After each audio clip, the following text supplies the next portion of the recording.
Hekk kif fl-Italja daħal l-ewwel grupp ta' immigranti mindu laħaq gvern ġdid immexxi mill-Prim Ministru Giuseppe Conte mill-ewwel bdiet il-kontroversja bejn Malta u l-Italja. Dan hekk kif il-Ministru tal-Intern Matteo Salvini fetaħ il-kanuni fuq Malta li skontu rrifjutat lil dawn l-immigranti li talbu li jinġibu lejn pajjiżna.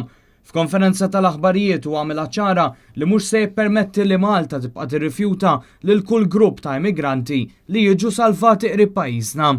Il buon Dio ha messo Malta più vicino alle coste africane rispetto alla Sicilia, non è possibile che Malta risponda no a qualunque richiesta di intervento, non è possibile che ci siano ONG che hanno nell'ordine bandiere olandesi, britanniche, spagnole e di Gibilterra, non ce n'è neanche una che batta bandiera italiana e arrivano tutti in Italia.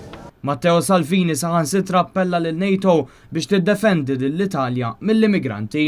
Il-każ huwa dwar bastiment salvat mill-laqda mhux governattiva Sea-Watch 3 li abbord kellu 232 immigrant fosthom numru ta' tfal kif ukoll 17 il-mara li waħda minnhom qed tistenna wild.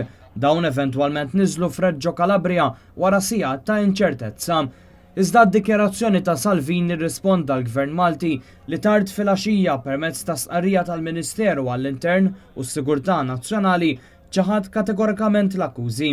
Il-Gvern iddikjara li Malta qed timxi skont il-konvenzjonijiet internazzjonali applikabbli għaliha u ma tirrifjutax immigranti għaliex tħares l-obbligi kollha tagħha. ċaħda wkoll mit-tmexxija tal-bastiment li salva lill-immigranti hekk kif fi stqarrija oħra din laqda mhux governattiva ddikjarat li mhux minnu li Malta kien l-eqreb port sigur. L-attakk ta' Matteo Salvini fuq Malta li jasal ftit sigħat biss wara li attakka wkoll lill-Gvern Tuneżin wassal ukoll għal botta mill-President tal-Kamra fl-Italja, Roberto Fico.